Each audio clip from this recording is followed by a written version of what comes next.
সহজে ও দ্রুত টাকা আয়ের লোভ। আমাদের এই এক দুর্বলতাকে পুঁজি করেই দাঁড়িয়ে আছে হাজার হাজার কোটি টাকার এক অদৃশ্য সাম্রাজ্য, যেখানে কোনো অস্ত্র ছাড়াই প্রতিদিন লাখ লাখ মানুষকে দেউলিয়া করে দেওয়া হচ্ছে। আপনি ভাবছেন আপনি শুধু একটা অ্যাপ ডাউনলোড করছেন, কিন্তু বাস্তবে আপনি পা দিচ্ছেন এমন এক চক্রে যেখান থেকে ফেরা প্রায় অসম্ভব। আজ আমরা উন্মোচন করব ইতিহাসের অন্যতম বড় এক ডিজিটাল স্ক্যামের পেছনের গল্প। ডাকাতি করার জন্য এখন আর কোনো ব্যাংক ভাঙতে হয় না, পিস্তল হাতে মুখোশ পরে সিন্ধুকে হানা দিতে হয় না। আধুনিক যুগে ডাকাতি হয় আপনার হাতের স্মার্টফোনের স্ক্রিনে, মাত্র এক ক্লিকের মাধ্যমে। গত কয়েক বছরে বাংলাদেশ থেকে হাজার হাজার কোটি টাকা স্রেফ বাতাসে মিলিয়ে গেছে। কোনোটা এআই রোবটের নামে, কোনোটা বিজ্ঞাপন দেখে আয়ের নামে, আবার কোনোটা অবিশ্বাস্য ডিসকাউন্টের ফাঁদে। আজ আমরা কোনো কাল্পনিক গল্প শুনবো না, আজ আমরা ব্যবচ্ছেদ করব বাংলাদেশের ইতিহাসের সবচেয়ে বড় 5টি ডিজিটাল স্ক্যামের। জানবো কিভাবে তারা ফাঁদ পেতেছিল এবং কিভাবে লাখ লাখ মানুষকে দেউলিয়া করে দিয়ে রাতারাতি উধাও হয়ে গেল। 2023 সালের মাঝামাঝি সময়ে বাংলাদেশের প্রত্যন্ত গ্রাম থেকে শুরু করে শহর পর্যন্ত একটি নাম ছড়িয়ে পড়ে, MTFP। তারা নিজেদের দাবি করত দুবাই ও কানাডা ভিত্তিক একটি আন্তর্জাতিক ক্রিপ্টো ও ফরেক্স ট্রেডিং প্ল্যাটফর্ম। তাদের মূল অস্ত্র ছিল এআই বা কৃত্রিম বুদ্ধিমত্তা। সাধারণ মানুষকে বোঝানো হতো আপনাকে ট্রেডিং শিখতে হবে না, আপনি শুধু ডলারের টাকা ইনভেস্ট করে অ্যাপের এআই রোবট বাটনটি অন করে রাখুন। রোবট নিজে নিজেই আন্তর্জাতিক বাজারে খাটবে আর প্রতিদিন আপনাকে নিশ্চিত লাভ এনে দেবে। কিন্তু এটা কোনো ট্রেডিং ছিল না, এটি ছিল একটি ক্লাসিক পঞ্জি স্কিম। অর্থাৎ নতুন মেম্বারদের ইনভেস্ট করা টাকা দিয়েই পুরনো মেম্বারদের লভ্যাংশ দেওয়া হতো। মানুষকে প্রলুব্ধ করতে তারা সিইও পদ তৈরি করে এবং চেইন আকারে মেম্বার বাড়ানোর জন্য মোটা অঙ্কের কমিশন দেয়। 2023 সালের আগস্ট মাসে এই পুরো সিস্টেমটি ধসে পড়ে। প্রায় 11,000 কোটি টাকা নিয়ে উধাও হয়ে যায় এই চক্র। আর এই গল্পের একটি বড় মোড় আসে 2026 সালের মার্চে, যখন বাংলাদেশের সিআইডি প্রযুক্তির সহায়তায় এই স্ক্যামের 44 কোটি টাকা মূল্যের ক্রিপ্টোকারেন্সি বিদেশ থেকে উদ্ধার করতে সক্ষম হয়, যা দেশের ইতিহাসে সাইবার অপরাধের বিরুদ্ধে একটি বড় সাফল্য। রিং আইডি ও এসপিসি ওয়ার্ল্ড এক্সপ্রেস ক্লিক করেই কোটিপতি। MTFP এর আগেও বাঙালিকে সহজে আয়ের স্বপ্ন দেখিয়েছিল রিং আইডি। 2021 সালের দিকে তারা নিয়ে আসে কমিউনিটি জবস। এখানে কোনো ইনভেস্টমেন্টের কথা সরাসরি বলা হতো না, বলা হতো আপনি মেম্বারশিপ কিনবেন আর আপনার চাকরি হবে দিনে মাত্র কয়েকটা ভিডিও বিজ্ঞাপন দেখা। এক একটি সিলভার বা গোল্ড মেম্বারশিপের দাম ছিল 22,000 টাকা পর্যন্ত। কাজ ছিল দিনে 20টি বিজ্ঞাপন দেখা, যার বিনিময়ে মাসে মিলবে 15 থেকে 20,000 টাকা। মানুষ ভাবলো ঘরে বসে শুধু ভিডিও দেখলেই যদি এত টাকা আসে তবে ক্ষতি কী। ঠিক একই সময়ে একই মডেলে কাজ করছিল এসপিসি ওয়ার্ল্ড এক্সপ্রেস।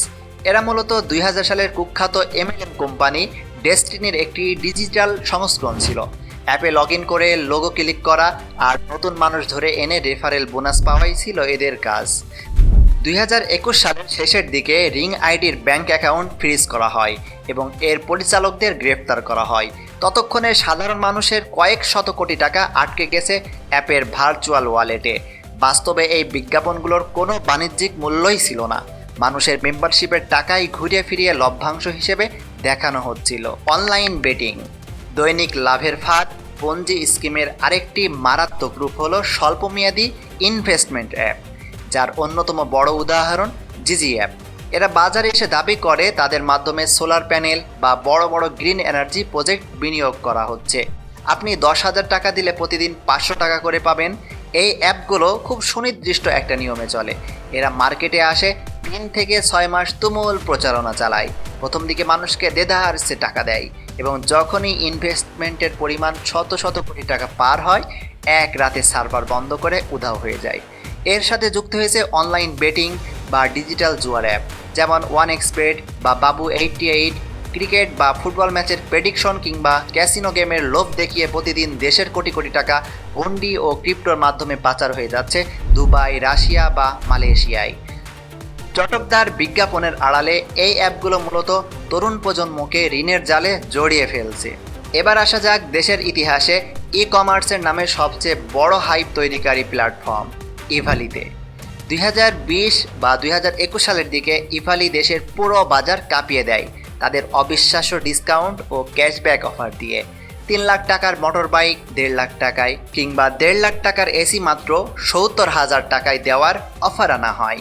শর্ত একটাই, টাকা অ্যাডভান্স দিতে হবে এবং প্রোডাক্ট পেতে 45 থেকে 90 দিন অপেক্ষা করতে হবে।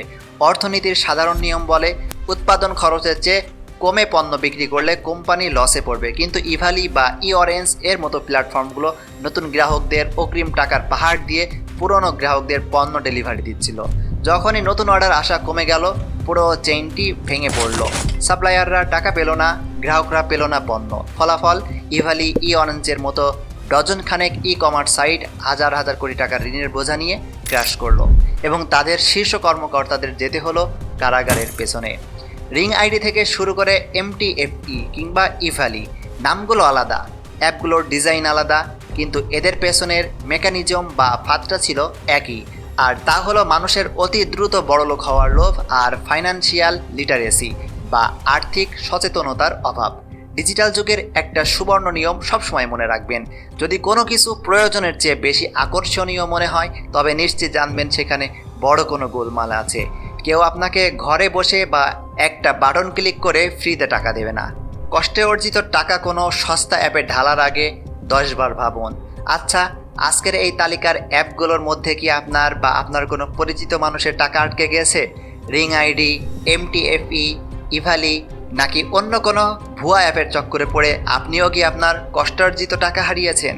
লুকানোর কিছু নেই, আপনার তিল তিল করে জমানো সেই তিক্ত অভিজ্ঞতার গল্পটি কমেন্ট বক্সে শেয়ার করুন। আপনার একটি সতর্কবার্তা হয়তো অন্য কাউকে নিঃস্ব হওয়া থেকে বাঁচিয়ে দিতে পারে। সচেতন থাকুন, আপনার কষ্টার্জিত অর্থ সুরক্ষিত রাখুন। দেখা হবে পরবর্তী কোনো জানা অজানা অধ্যায় নিয়ে। ততদিন সবাই ভালো থাকবেন, সুস্থ থাকবেন। ধন্যবাদ।